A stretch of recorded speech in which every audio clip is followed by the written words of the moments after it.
Hello everyone, I Yasir Luttu welcome all of you to our YouTube channel Kashmir Civil Services Academy। कल हमने quadratic equation का lecture दिया था जो कि लेक्चर नंबर 2 था। आज हम पूरे एलिमेंट्री अलजेब्रा पे न्यूमेरिकल्स करेंगे जो एग्जाम में आते हैं, जहां से न्यूमेरिकल्स आते हैं और जिस तरह के न्यूमेरिकल्स आते हैं। आज हम सीखेंगे कि कैसे इन न्यूमेरिकल्स को हम 10-20 सेकंड्स में कर सकते हैं सॉल्व। ठीक है, उससे पहले मैंने आपको बताया था कि ये अलजेब्रिक फार्मूलाज याद करने हैं। अगर आपने याद किए होंगे ये अलजेब्रिक फार्मूलाज तो आप आगे बढ़ सकते हैं इस लेक्चर में। तो चलिए स्टार्ट करते हैं।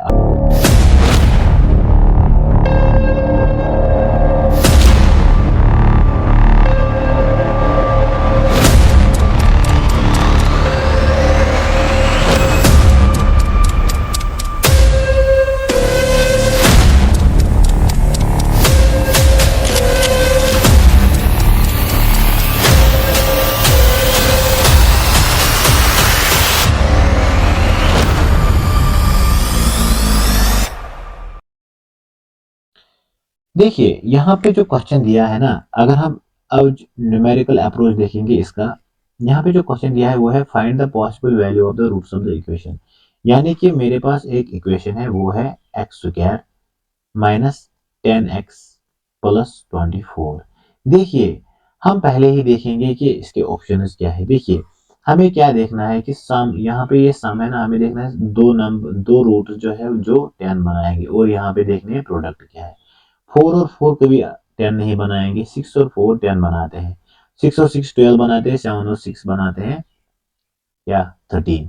यानी कि इसमें जो आंसर आएगा वो आएगा 6 और 4, क्योंकि 6 और 4 10 बनाते हैं और यहाँ पे हमारे पास 10 है। अब आप पूछोगे कि सर यहाँ पे तो -10 है, लेकिन जब हम इसको स्प्लिटिंग करते थे ये बन जाता था -6x -4x, क्योंकि यही दो आपस में जोड़ के 24 बनाते जब हम इनको मल्टीप्लाई करते, और यही दो आपस में प्लस ये बनाते +10, ये सॉरी -10x बनाते।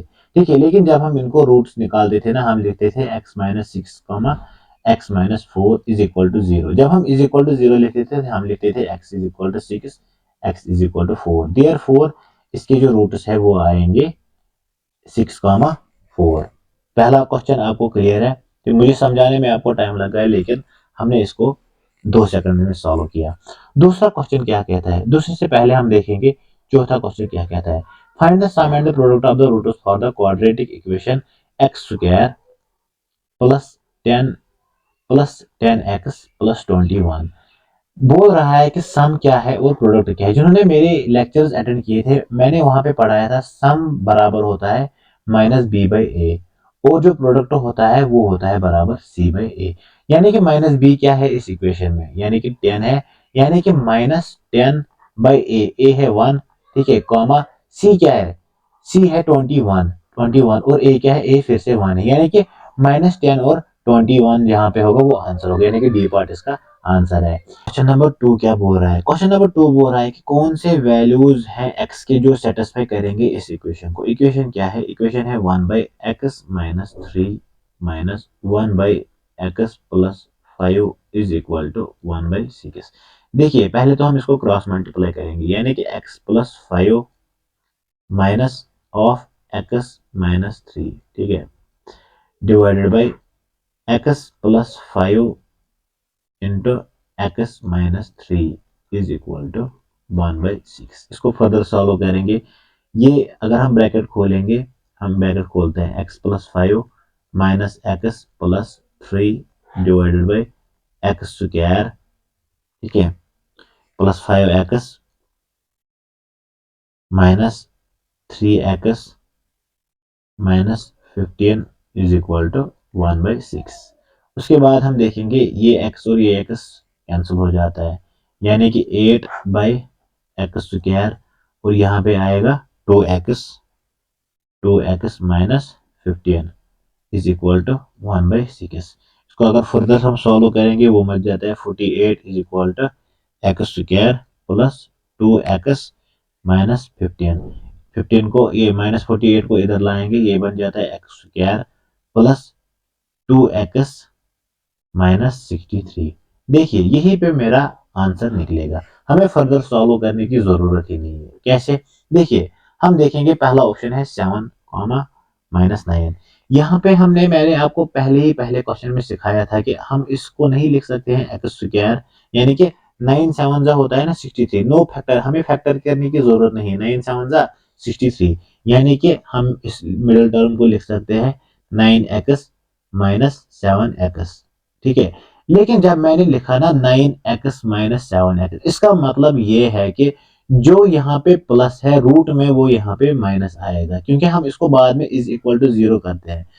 और जहां पे अभी ये माइनस है वो रूट के बाद यहाँ पे प्लस आएगा, यानी कि -9 और +7, -9 और +7 इसका आंसर है। देखिए आप यहाँ पे कंफ्यूज भी होते कि -7 है या -9, ये -7 है या 9 है, या 7 है या -9 है। इसको मैंने पहले ही आपको बताया। देखिए मैं फिर से आपको समझाता हूँ। यहाँ पे एक्स स्क्वायर प्लस क्या है 2x -63, मुझे ऑप्शन में ही पता चल गया है कि इसके 7 और 9 होंगे, क्योंकि 7 9 जार 63। अब -63 होना चाहिए, ये तो इस वाले से ऑप्शन से भी होता, ये इस वाले ऑप्शन से भी होता। ठीक है, इससे नहीं होता, इससे भी नहीं होता। अब क्या करना है मुझे? अब मुझे देखना है कि 9x -7x is equal to 2x, यही है ना, यही बन जाती है ना इक्वेशन। यहाँ पे लिखते हैं -63। लेकिन मैं ये बोल रहा हूँ कि अगर यहाँ पे +9x है, जब हम इसके रूट निकालेंगे तो वो वहां पे 9x बन जाता है, यानी कि वो वहां पे -9 निकलता है। और जहां पे अभी ये -7 है, जब हम इसके रूट्स निकालते हैं वापस इज इक्वल टू 0 करके, यानी कि या वहां पे वो होता है x -7, जब हम इसको वो बन जाता है यहाँ पे +7। ठीक है, इसलिए ये वाला ऑप्शन इसमें आएगा। मात्र मतलब 30 सेकंड लगे होंगे हमें इसको सॉल्व करने में, लेकिन मैं आपको समझा रहा हूँ इसलिए थोड़ा सा टाइम ज्यादा लग रहा है। ठीक है, अब हम देखेंगे क्वेश्चन नंबर 3 की तरफ। क्वेश्चन नंबर 3 क्या बोल रहा है? देखिए क्वेश्चन नंबर 3 में बोल रहा है कि if x is equal to, यहाँ पे लिखते हैं if x is equal to 1 + √2, then what is the value of x raise power 4 -4x³ +4x²। देखिए हमने तो सारे क्वेश्चन आज तक स्क्वायर में ही किए हैं, लेकिन ये क्वेश्चन जब भी कोई भी क्वेश्चन आएगा ना 4 रेज पावर में, हमें क्या करना है? हमें कुछ ना कुछ कॉमन निकालना है, ताकि हम इसको अपनी बेसिक इक्वेशन में ला सके। देखिए मैंने x² कॉमन लिया, अब क्या बन जाएगा यहाँ पे? x² -4x + 4। ठीक है, क्योंकि x² को मैंने कॉमन लिया ना। अब मैं क्या देखूंगा? मैं देखूंगा कि ये इक्वेशन अलजेब्रिक इक्वेशन में से किसी में मिलती है या नहीं। मुझे सीधे सीधे पता चल रहा है कि ये x-2 का होल स्क्वायर है। अब बोलोगे कैसे हम इसको स्प्लिट करते हैं? ठीक है, x² -2x -2x, क्योंकि यही बन जाएगा ना बाद में, माइनस माइनस हो जाएगा प्लस। ठीक है, तो ये बन जाता है x-2 का होल स्क्वायर, और बाहर कौन है? x²। ठीक है, अब हम क्या करेंगे? देखिए अब ये फर्दर किसी भी अलजेब्रिक इक्वेशन से सॉल्व नहीं होगा। अब हम क्या करेंगे? अब हम ये जो x का वैल्यू है इसमें पुट करेंगे, यानी कि 1 + √2, ठीक है, का होल स्क्वायर, इसको मैंने इसमें पुट किया। ठीक है, इंटू 1 + √2 - 2 का होल स्क्वायर, 2 + 1 का होल स्क्वायर इंटू √2 - 1 का होल स्क्वायर, क्योंकि यहाँ से 1 और यहाँ से -1 था, इसलिए मैंने यहाँ पे लिखा। अब मैं क्या करूंगा? मैं √2 + 1 ऐसे ही लिखूंगा, और यहाँ पे √2 + 1 ऐसे ही लिखूंगा। ठीक है, अब मैं क्या करूंगा? मैं इसको स्क्वायर जो है दोनों का वो इसमें कॉमन लिखूंगा, कॉमन निकालूंगा। मुझे यहाँ पे समझ आ रहा है कि ये a + b into a - b जैसी फॉर्मूला है, तो मैं यहाँ पे लिख सकता हूँ। यहाँ पे a है √2, b है यहाँ पे माइनस है, ठीक है, b है 1, तो मैं नहीं लिख सकता हूँ √2 का होल स्क्वायर -1 का होल स्क्वायर का पूरा वाला होल स्क्वायर। ठीक है, अब हम क्या करेंगे? इसको √2 का होल स्क्वायर क्या मुझे देता है? 2 माइनस, अब 1 और 1 क्या होता है? 1 ही, यानी कि 2 - 1 का होल स्क्वायर। ठीक है, अब ये क्या बन जाएगा? 2 - 1 यानी कि 1 square which is equal to 1 आएगा इसमें आंसर। देखिए यहाँ पे कौन सा था? यहाँ ये है 1 इसका आंसर। इसको भी हमने मात्र 30-40 सेकंड में किया, मुझे बस समझाने में टाइम लगा। अब यहाँ पे क्वेश्चन है, और एक क्वेश्चन है यहाँ पे, if x is equal to -2, ठीक है। अब x -2 के बराबर है और हमसे पूछा गया है कि x cube minus x square minus 1 किसके बराबर है। देखिए अब आप बोलोगे इसमें भी हम कॉमन करेंगे, हम क्यों करेंगे इसमें कॉमन, हम सीधा वैल्यू पुट करेंगे, यानी कि -2 है और यहाँ पे क्यूब है, माइनस एक्स की जगह हम फिर से लिखेंगे माइनस ऑफ -2 का होल स्क्वायर, ठीक है। और फिर यहाँ पे माइनस एक्स है और यहाँ पे -1, माइनस एक्स की जगह हम लिखेंगे माइनस ऑफ -2, यानी कि ऐसे -1। इसको क्या हो जाएगा, 2 टू 4, 4 टू 8, यानी कि -8, 2 टू 4 यानी कि -4, ठीक है। माइनस ऑफ माइनस यानी कि +2 -1, 8 4 हो गए 12, 12 और 1 हो गए 13, यानी कि -13 +2 इज इक्वल टू -11, यानी कि ये वाला आंसर इसमें आएगा। अब क्या बोल रहा है, अब देखते हैं अगले क्वेश्चन की तरफ। देखिए यहाँ पे ये क्वेश्चन है, ये जो सारे क्वेश्चन है ये सीसेट लेवल के क्वेश्चन है और एसएससी लेवल के क्वेश्चन है, ठीक है। यहाँ पे ये क्या बोल रहा है, ए 2 digit number is such that 10th digit exceeds twice the unit digit bye 2, यानी कि जो 10th वाला डिजिट है, ठीक है, वो बड़ा है किससे, यूनिट डिजिट से, यानी कि यूनिट डिजिट छोटा होगा। देखिए 10th डिजिट बड़ा होगा, पहले मैं ऑप्शन में देखूंगा, ऑप्शन में मुझे लग रहा है कि ये बड़ा है, ऑप्शन में ये मुझे लग रहा है ये कंडीशन ही सेटिस्फाई नहीं कर रहा है, ये भी कंडीशन नहीं सेटिस्फाई कर रहा है, क्योंकि इसमें यूनिट डिजिट बड़ा है, इसमें भी यूनिट डिजिट बड़ा है, और 10th डिजिट छोटा है, इसमें भी 10th डिजिट छोटा है। अब बच गए मुझे दो ऑप्शन, या तो ये होगा या तो ये होगा। अब हम चलते हैं क्वेश्चन की तरफ। क्वेश्चन बोल रहा है कि 10th डिजिट जो है वो बड़ा है, वो बराबर है, मतलब क्या, यूनिट डिजिट जो है वो उससे दो, यानी कि 2u +2, यानी कि देखिए 10th digit exceeds twice the unit digit, यानी कि twice the unit digit 2u by 2 +2, यही इक्वेशन बन रही है। 10th digit exceeds twice the unit digit, 10th digit अपनी जगह है, ठीक है, कितने बराबर, कितने का वो बराबर है 2u +2, यानी कि ट्वाइस यूनिट डिजिट +2, ठीक है।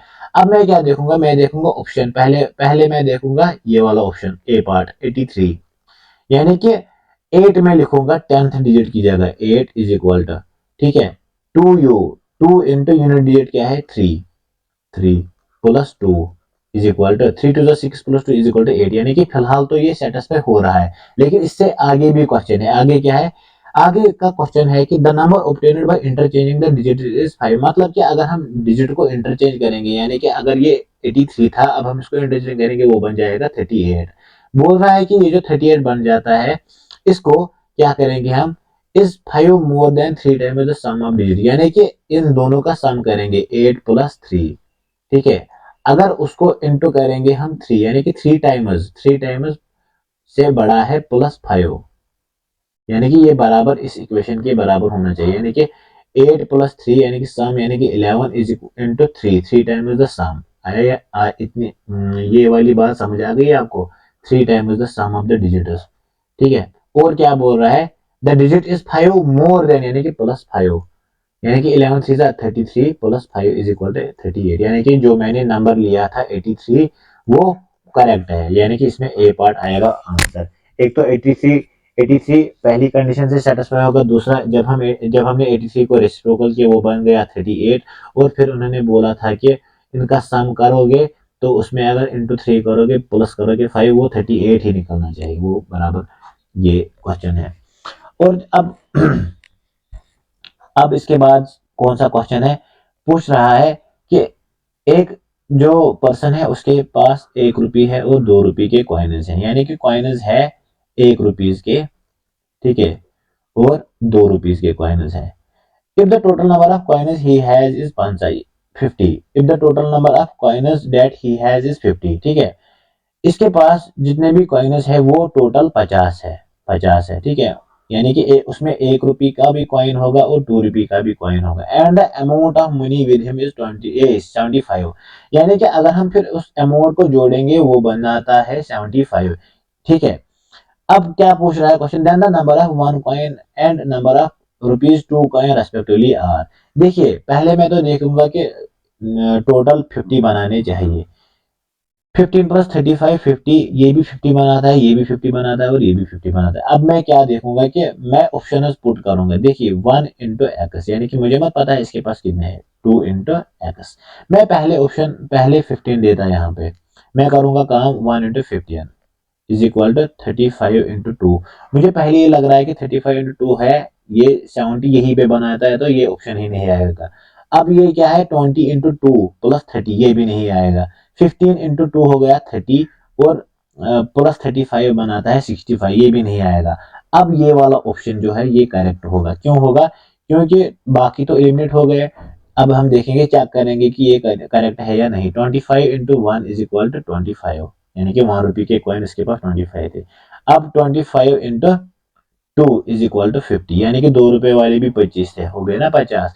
यानी कि जब हम 50 में से प्लस करेंगे 25 को, वो बनाता है 75, यानी कि 75 आंसर है इसका, यही आंसर आएगा इसका। अब क्या पूछ रहा है हमसे, अब लास्ट वाला क्वेश्चन जो है वो क्या पूछ रहा है, for the system of equation x square plus y square is equal to 34। अब पूछ रहा है कि x4 minus y raise power 4 is equal to 544। पूछ रहा है हमसे कि x और y के क्या वैल्यूज हो सकते हैं। देखिए हम क्या करेंगे, हम देखेंगे कि ये जो क्वेश्चन है इसको हम कैसे सॉल्व कर सकते हैं। देखिए हमें लग रहा है कि x square whole raise power square minus y square whole raise power square, ठीक है। क्यों, अब हम इस एक्स स्क्वायर को लेंगे A is equal to X square, और बी हम लेंगे वाई स्क्वायर। आपको समझाने के लिए मैं तो ऐसे ही कर सकता हूँ, ए स्क्वायर माइनस बी स्क्वायर। ये नहीं है एक फॉर्मूला ए प्लस बी इंटू ए माइनस बी, हम इसको फर्दर सॉल्व करते हैं, ठीक है। यानी कि एक्स प्लस वाई, यानी कि अभी हम तो ए लिखेंगे यहाँ पे, ए प्लस बी इंटू ए माइनस बी।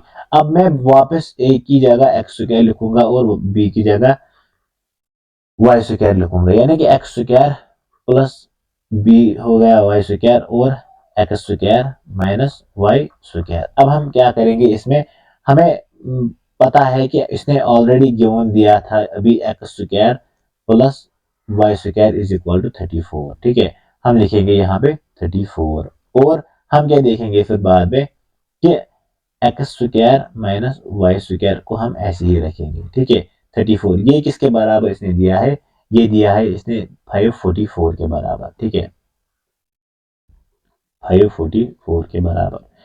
अब क्या मसला है, जब हम देखेंगे x square minus y square is equal to 544 divided by 34, यानी कि वो अगर हो जाएगा 34 34 16 34 16 544, इसमें आंसर आएगा, यानी कि x square minus y square is equal to 16। अब हम देखेंगे ऑप्शन की तरफ, ठीक है।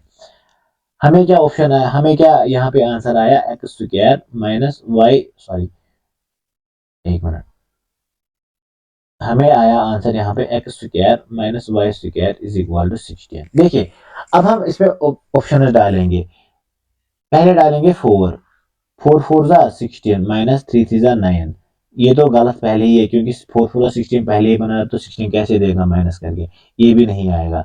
अब हम देखेंगे 5, ठीक है, 5 5 जार 25 माइनस माइनस 3 3 जार 9, 25 माइनस इज इक्वल टू 16, यानी कि ये वाला पार्ट इसमें आएगा।